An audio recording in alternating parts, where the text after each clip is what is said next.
Set. L'Express, le TGV est parti, Second poteau Pavard. C'est vrai que je suis excessif, mais je suis fou de sport. Je suis fou de vélo. Je pensais pas vivre ça un jour, mais qu'est-ce qu'elle est belle celle-là. Allez, debout maintenant. Et Quentin, tu reviens sur l'actualité sportive du week-end. Et oui, hier, l'équipe de France de rugby se déplaçait au Pays de Galles dans le cadre du tournoi des 6 nations. S'il y a une semaine, le rugby à 7 gagné, le 15 de France a dû lutter et n'a réussi à prendre définitivement son envol au score qu'à la 65e minute, avec un essai de Colombe, avant que deux autres ne suivent pour conclure le match par un résultat de 45-24 pour la France.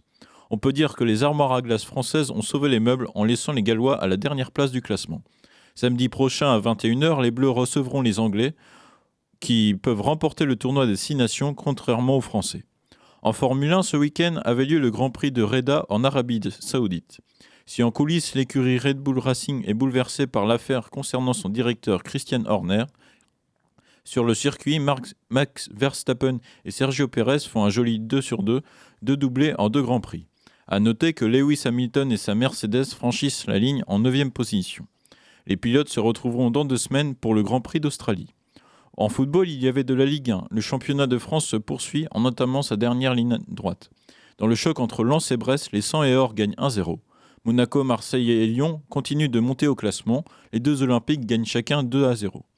Alors que Lille et Rennes se sont quittés sur le score de 2-2, même résultat pour le PSG face à Reims. Mbappé et Dembélé ne sont rentrés qu'à la 73e minute.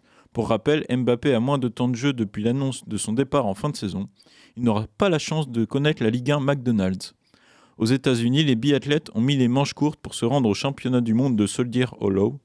Du côté féminin, les Françaises ont remporté les 2 compétitions individuelles, le 7,5 km sprint avec Justine Brezas-Boucher et le 10 km avec Lou-Jean Monod. Chez les hommes, un nouveau nom est entré dans l'histoire. Sur le sprint, Éric Perrault obtient son premier titre en Coupe du Monde à 22 ans. Hier, Quentin Fillon-Maillet aurait pu s'imposer pour la poursuite, c'était sans compter sur une erreur d'inattention. En oubliant de faire un tour de pénalité, en oubliant cet anneau, son nom disparaît du classement, petite consolation avec Émilien Jacquelin qui termine 3e derrière les frères Beu. Le bilan est encore une fois très positif, avec la moitié des compétitions reportées par la France et les 3 autres par les Norvégiennes et Norvégiens. Cette semaine, ils se retrouveront au Canada. Maintenant, en local et sans neige, l'Open masculin 86 qui avait lieu la semaine dernière a vu gagner le double français Yanis Gazouani-Durand et Lohan Massar. En individuel, le tournoi a tenu ses promesses avec une finale très disputée entre les Français Théo Papamalamis et Fabien Salle. Fabien Salle qui s'est imposé 6-7, 6-4, 6-2. L'édition masculine est finie pour cette année. L'édition féminine doit avoir lieu fin octobre.